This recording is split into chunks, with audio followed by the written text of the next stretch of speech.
out on the last day of the month. Did you guys all have a lot of closings this month? Yes, yes. Good, good.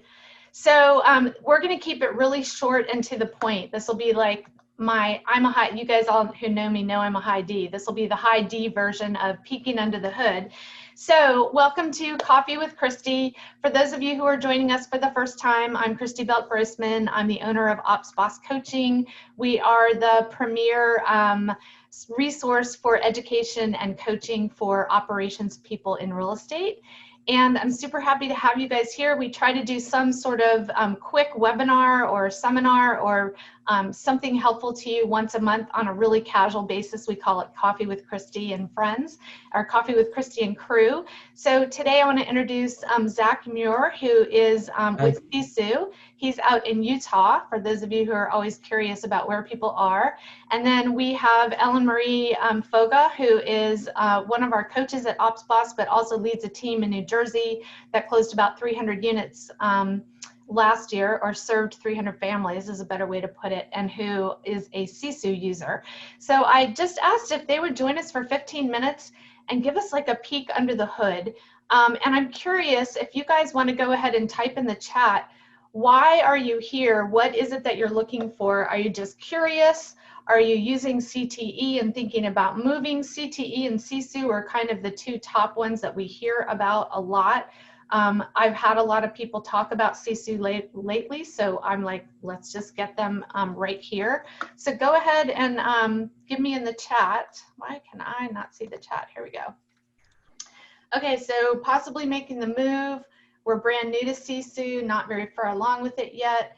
Simple number tracking system. Curious what's out there. We're an expanding team. We need life to be easier. That's what we hear all the time. It's probably one of the questions I get on a daily basis is, what should we use for tracking? I'm having a hard time tracking numbers. So Zach, with that, I'm gonna just ask you to just give us the kind of the aerial overview of what is Sisu, what are the most common holes that you think it's filling, and then we're going to actually have Ellenmarie share her screen with us and show us some of the things that she's using it for on her team. And if you guys have questions, just go ahead. If you want to unmute, I'm fine with that too. We have a really small group today, or feel free to type in the chat. So I'm going to pass it over to you, Zach, and let you take it away. Yeah, thanks. It's great to be here. I'm going to put my email in the chat. So if anyone wants to reach out to me directly, I run our sales team over at Sisu. So I'm happy to help or get you pointed in the right direction. I've been here forever, so I know most things about the system.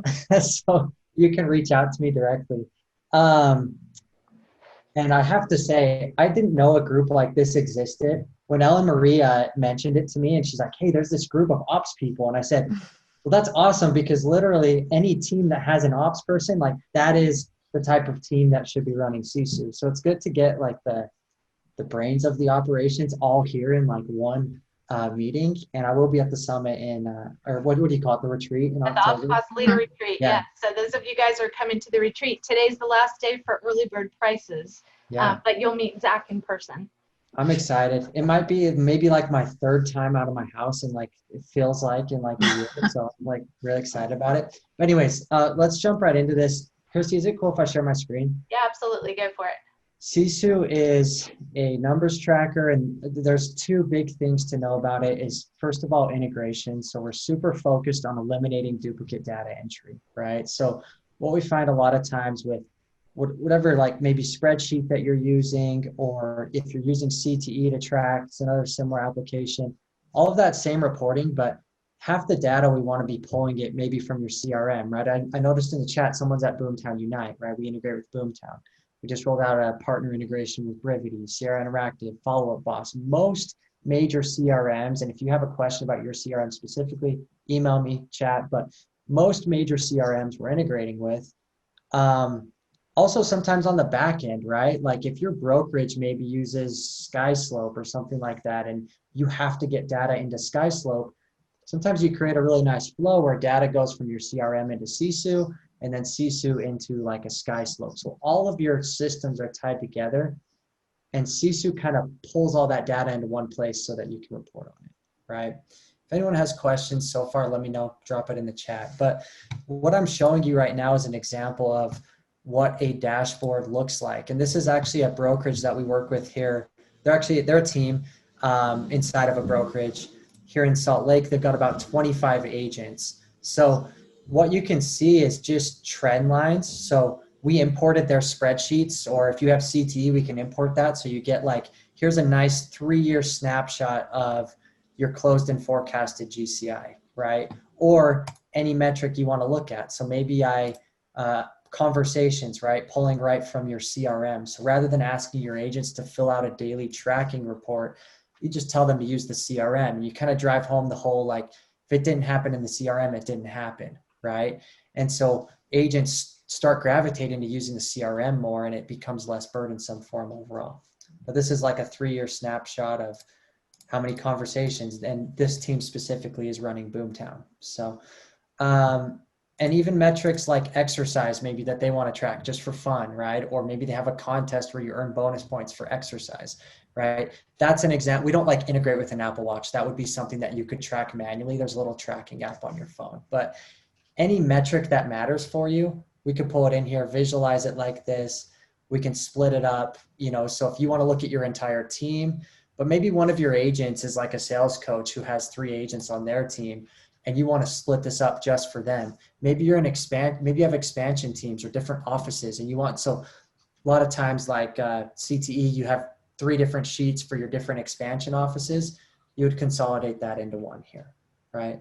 So that's the biggest thing. Like initially, if you're like, hey, I'm tracking in CTE, I'm tracking in spreadsheets, and I want to eliminate that data entry because it's burdensome, or the spreadsheet starts slowing down, or the formulas start breaking. That's really what we're built for on the reporting side. There's an insane number of reports in here, income, and Ellenmarie is going to show off some of those that she likes, that she uses. The other big thing that I would touch on, and this is what people don't know about Sisu or haven't considered yet, is it's a full-on transaction management system, right? This is a custom Kanban that's built for this team to manage their transactions from listing taken all the way down to closing. So inside of this, say they get a listing, inside of this, they've got task lists that are based on the dates of the transaction. 3 days after the listing's taken, do this. 1 day before the MLS live date, do that, right? Or 3 days before closing, send out this email template to these 5 people, right? So it's full-on transaction management as well. So like a lot of people are maybe running like a Trello for this, which is more duplicate data entry. If you run Sisu, it's all in one place. And what's really cool, what starts to happen there is the place you put 40, 50, 60 hours a week into managing transactions, right? Or your team is, they're putting an insane amount of time into keeping all of the dates right, keeping all of the amounts right, all the contact information correct. If that can happen in Sisu, now the reporting is just a byproduct, right? The reporting is just there because you manage your transactions in Sisu. So that's kind of. Let's have Ellenmarie. Yeah, please. Ellenmarie, you want to share your screen? Because what I really want to know, if I'm sitting here, is how often are you looking at your dashboard? What are you looking at? How are you actually using this, and what is it doing for you now that you're using Sisu that you weren't able to do before? Yeah, so I started when I was on the team. I'll give you like a tiny bit of background. We were using email to track the agent's numbers. They would email it to me, every single person. At the end of the day, I would have to compile it to a spreadsheet from the email, figure out who didn't email me. It took forever. It was half of my morning every single day. So then from there, we went to CTE, which was great for a while. We grew the team, and it just wasn't working for us, mainly because I would get like mixed up in the formulas, and I'm like, this just isn't easy again. I heard about Sisu, did a little bit of research, and my main reason for switching was I am in Sisu every single day, in the beginning of the day and at the end of the day. So I literally start my day and end my day with Sisu. Dan, my rainmaker's in Sisu once a week. He probably should be more, but he doesn't really need to be because I'm tracking everything. And then the agents are in Sisu daily just with their app. They all report their numbers that way. And then again, when we do one-on-ones or mid-year reviews, quarterly reviews, things like that, if someone's struggling, we'll go through this with them. So looking at my screen, let's say this keeps popping up here. So this is my daily view. When I go in here every day, I'm looking at team. I can't see. How do I hide this?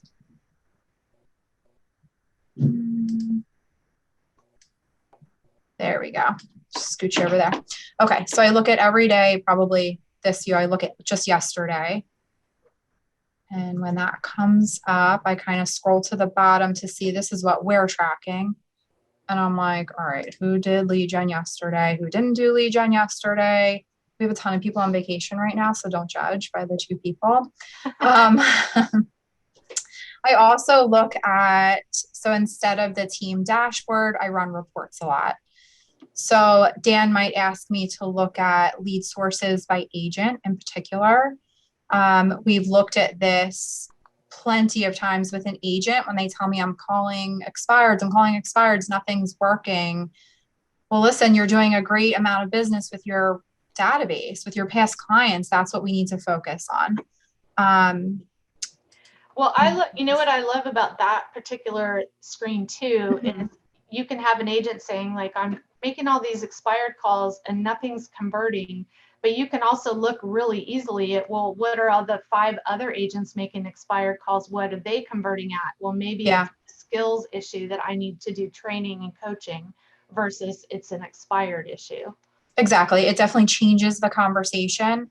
And it is, the proof is in the numbers. So if they're not reporting their numbers, it's super clear. So I'll have a meeting with someone, hey, this isn't working out, or what are you doing here? You're not reporting. And they're like, but I'm doing this. Well, then you have to start reporting. And shockingly, they will start reporting. And sometimes it lags off and then we have another meeting, but they will start, and they like to see these pie charts, the bar charts. It definitely helps lead the conversation for sure. So are the agents able to get in there and look at things, or are you just pulling it up and going over it with them at their weekly coaching meetings? Nope. Our agents can definitely go in. They can view theirs. I can view the whole team, but they can view it. I would say most of them, though, are using just the app daily to report their numbers. Zach, do you have the ability to share what the app looks like on the screen, or either of you? Or is that not? Show like my phone. Super high tech way, which is just showing my phone up to the camera. I might be able to on Zoom. Let me see. I can try. Do you want me to try? Yeah, let's see. You never know. Sometimes it works, sometimes it doesn't. Yeah, we'll see. We'll see if technology is in our favor. Ellenmarie, the question that we get from a lot of people is, okay, so what I'm hearing from you is that you're now getting information from your agents, and it's easier for you and easier for them. What is it about this that's making it easier for them than whatever you were doing before? I think the app, honestly, is what has made it easier for them. It is so simple and so clear. Tell me today what you did. What are your numbers just for today? If they forget, they can easily go back a day or two, or they can revise it as needed. But it is just super user friendly. Whereas other systems, a lot of the times it was like, I can't log in, or I swear I put it in, but the formula is not working. Or I forgot to send you an email. Like that wasn't scalable. It's kind of like when we all started doing our Google portals for our teams. Mm-hmm. And it's like the same information that's in your G Drive, but when you put it into a Google portal, it looks sexy, feels sexy, and feels easy. Yeah. That's what I'm hearing. Maybe absolutely difference for you guys. How much time do you think you're saving on a daily basis? So much. I mean, honestly, I was half a morning or most of my morning before. Now it's 5 minutes in the morning. I glance at it in the afternoon, but it's super easy. So an hour a day, at least. Or probably more. A day. Yeah. 2 hours a day. If you were saving 2 hours a day, I'm a numbers person. 2 hours a day is 25% of your week. So if this costs money, imagine what you could do during that 25 hours a week to generate income for your team that would more than compensate for this. what questions do you guys have who are on the call? If you guys either want to unmute and ask your questions or just post them in the chat. I'm curious also, how are you, Zach, you can answer, or Ellenmarie, how are you using the data that you're gathering to make strategic decisions and to drive growth on your team? And we're at our 3:15, by the way. So I know we told you we'd only be 15 minutes. Zach, can you stay a few minutes longer? Oh yeah. Yeah, I'll stay as long as you need. I can give a couple examples from teams that we've worked with, if that sounds good. Sounds good.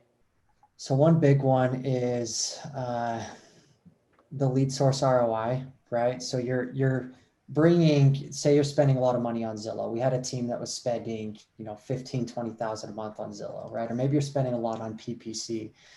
And what they found is that they were losing money. Like that graph that Ellenmarie was showing, it's the lead source ROI, right? So you can come in and run a graph like this in your reports.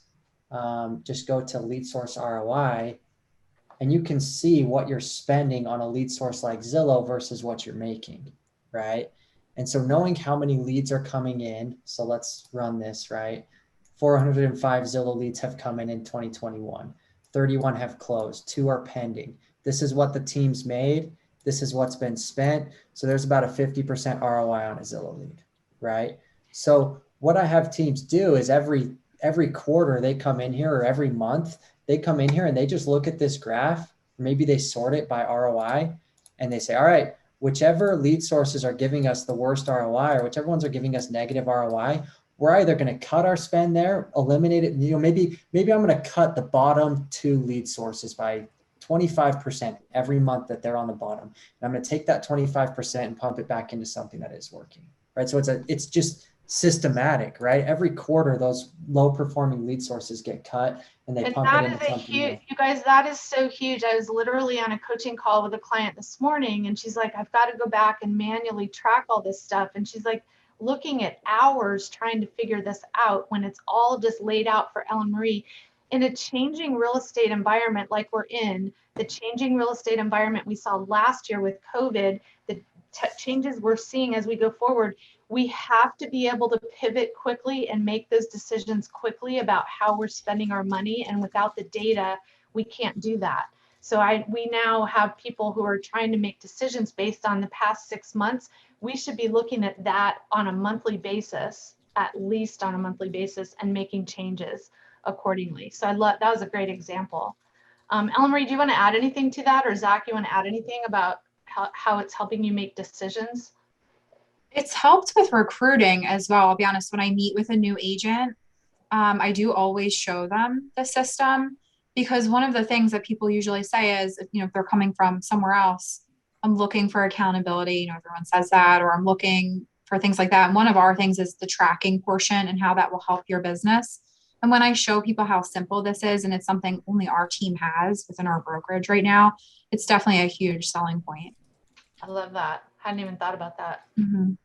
Anyone in here running ISA teams? I think I saw someone in the chat. Yeah, Alexander wanted to know, can you integrate the ISA dashboards from Brivity? Yeah, I don't know does Brivity have ISA dashboards? I'm not sure. I do know. So when you run an ISA team, everything about your tracking gets way more complicated, right? Like it's like flipping a switch. It's like, get ready, right? One of the things that we do, so like, let's talk Brivity specifically, right? We use a set of labels to track when appointments are set. So it's really easy. You set an appointment, you add a label in Brivity, and it pulls everything over into Sisu. And one of the things that it will do, like this team has 82 listing appointments set this month. If I click on that, it will actually give me the details on what appointments that those were set. And in the Brivity example, this is all pulled from Brivity. So it's going to tell you who the agent is that's receiving the appointment and who the ISA is that set the appointment. So you can see which appointments were set by their ISA simply by that ISA being logged into Brivity, and it works the same in Boomtown and these other CRMs, but simply by that ISA logging that, that tag or label, right? So if I want to run a specific ISA dashboard to say, what has summer my ISA produced for us in this month, right? This month, or let's do this year so far. So this year summer, their ISA has set them 83 buyer appointments, which have resulted in 2 closings so far. So they just started this year. They've set 78 buyer appointments. They haven't seen a closing from that yet, right? But they should start to see those because these appointments are going to start moving down funnel, right? This is how much GCI their ISA has generated. And that's all just based on that little label that gets added in CRM that tracks when the ISA created an opportunity.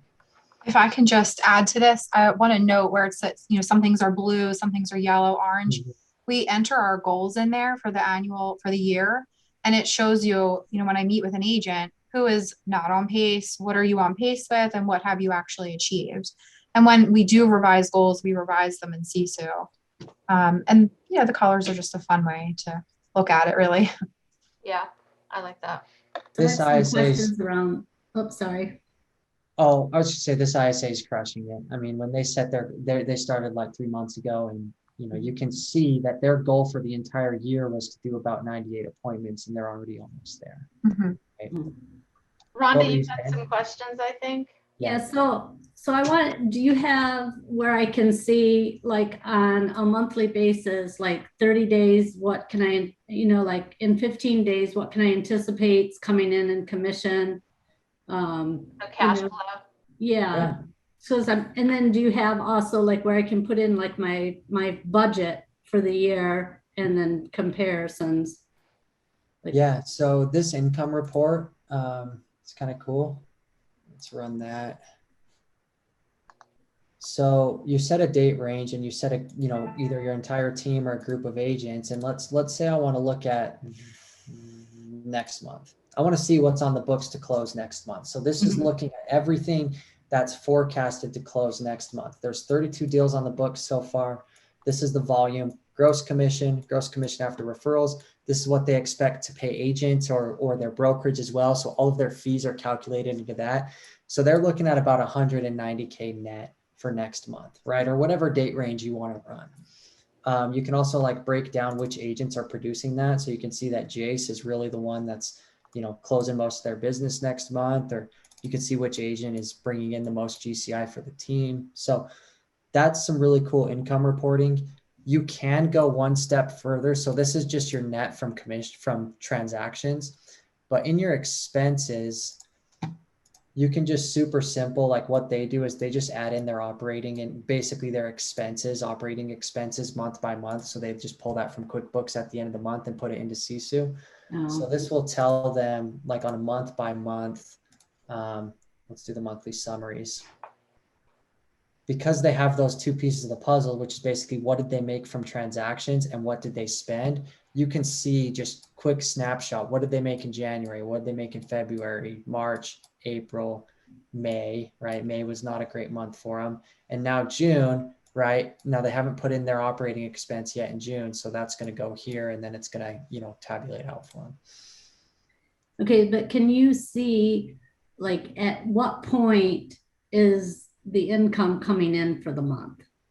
Like, so if I'm looking forward into July and I'm trying to, maybe I'm looking to make a purchase and I want to see like, is it going to be good? Am I going to have enough cash flow coming in like around the 15th of the month, or am I better off to wait till the end of the month? Is there anything similar to that?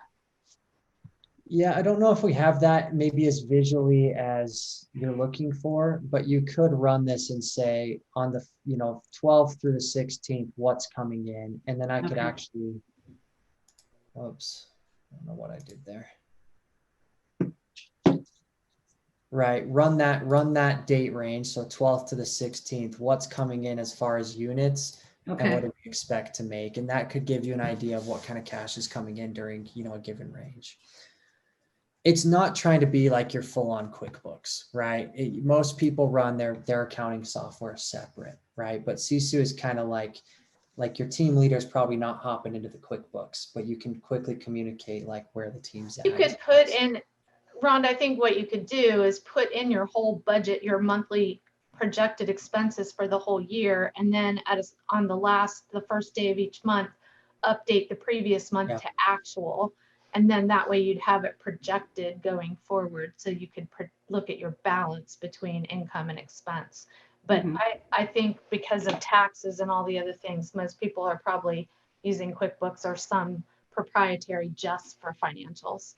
Yeah, I mean, we have Streamline that does like our P&L and stuff, but I'm also populating and tracking Cash flow. in CTE, because I can break every unit down, because I'm going to be able to see some of that faster than waiting for my P&L to come out. Yeah. Right. Yeah. Thanks. Good question. Anybody else have questions while you're on here for the expert? I have a question. Go for it, Samantha. Can you show us, because CTE, you can pull up in it's like in a list what you have pending, what you have closed, blah blah blah. Is there a way to see like what does it look like for all of the pending properties right now? If I just want like a quick glance at who's pending, is there a So kind of like, is there like a whiteboard? There's a snapshot. Yeah. Yeah, there's a snap. Do you want to show Ellenmarie, or I can show? Ellenmarie, you want to pull it? Yeah. Let me say. Well, I guess, like, how do you put transactions in? Like in CTE, it's like a spreadsheet. Yeah. Actually, We can see everything that's active, that's pending. Can you see my actually screen? similar. No. Not yet. And our team, we do see a lot of CTE. So if that's what you're running, or you're running your own spreadsheet, Yeah. we can import that into Sisu. So you can see So- right now. Yeah, go ahead, Ellenmarie. Yeah, I was gonna say, entering transactions, we do enter them this way. So everything starts from, let's say, the listing appointment going forward, and it's tracked that way all the way through closing. I think what you're asking is a snapshot, let's say, per agent, and then you can base it on like what they have, how many Wait, buyers, how just many for listings team, broken out if you that want way. to see all the pendings for the team. Yeah, if you I click wanna on that know. 18, Ellenmarie, just click on the 18, it will show you what's Oh, yeah. behind that number, right? So that's the list of 18 pendings right there. Thing is Top right, blocking you can me. export it into a spreadsheet or whatever you need to do with it. Who is this Daniel Mauz agent? No, just kidding. I don't know, some guy who goes away a lot. I don't know. Some guy who's currently on vacation. Yeah. This is why he's on vacation. Yeah. And then Ellenmarie, you can wanted to click- see, what does the screen look like where you're actually entering a transaction? Like, say it's a buyer closing. Yeah. So I customize this to only what we want to put in there. You can literally make this as short or as long as you want, which is nice. You can track as much as you want or as little as you want to really customize it per your team. But let's say our buyer transaction coordinator is going in. We have a new buyer. She's going to fill out this information. So whose it is, buyer. We want to know if it's an investor or not. We track that a lot. We track when they first set their appointment, when they meet them, when they signed, under contract, estimated purchase date, and then we change it to closed once it actually closes. We're also tracking who the title company is, their lender, and lead source. So we do all that within there. Our admins do everything in here, the agents On don't. that, can you pull reports on the title company and lender? Like, Oh, absolutely, because people will call us, our preferred ones. Hey, haven't heard from you in a while. I'm like, yes, you have. yeah, So- we used to track that on my team and just send out a report to let all of our people know who we Yeah. did business with, how much business we did with them. But it's nice. I mean, our listing appointment form is super short, but that's just how we start to track it from the very beginning. Some teams use these as their intake forms. So when your agent, notice how like complete this form when you schedule a listing appointment, but like that buyer contract close. So you might actually I bet a lot of you maybe have like a Google form or a job form that your agent fills out. That is like, that's your intake form. That's what kicks off the transaction. This ends up replacing that, 9 times out of 10, where the agent can actually go in, fill out an intake form, and then of course you're reviewing it, right? But you don't have to re-enter everything back into Sisu because the agent's just filling out the intake form. Love it. Awesome. What other questions? Do you guys have any questions before we wrap up? We're 15 minutes over. I want to be respectful of their time. You guys, Zach, put your email again in there because some people Yeah. joined us since you put it in there. If you guys have questions, I know Zach is happy to chat with you. And those of you coming to the retreat, you can meet him and ask him in depth all of your questions, or you can get a demo prior to. So Ellenmarie and Zach, thank you guys very much for joining us. I really appreciate you. And thank you guys all for joining us and leveling up. I'm super excited. And if you guys have ideas for who you want us to bring into Coffee with Christy, please just email me, Christy@opsbosscoaching.com, or Facebook message me. You guys know I'm always on Facebook. And we're happy to bring in anybody that you think would be helpful. But I'm super passionate about using numbers to drive growth, drive data, drive decisions, drive strategy, all that stuff. And if there's a product that can get your agents bought into giving you the numbers that you need, I am all for it. So when Ellenmarie said that her agents are excited about this, I'm like, I need to learn more. So thank you guys for being with us, and we'll see you in our Facebook group or in our classes. And I hope you guys have a great happy 4th of July early. Thanks for being with us. Thanks, Bye, guys. everyone. Thank you. We'll see you. Thank you, Zach. Thanks, Ellenmarie. Really appreciate you guys. Thank you. Bye.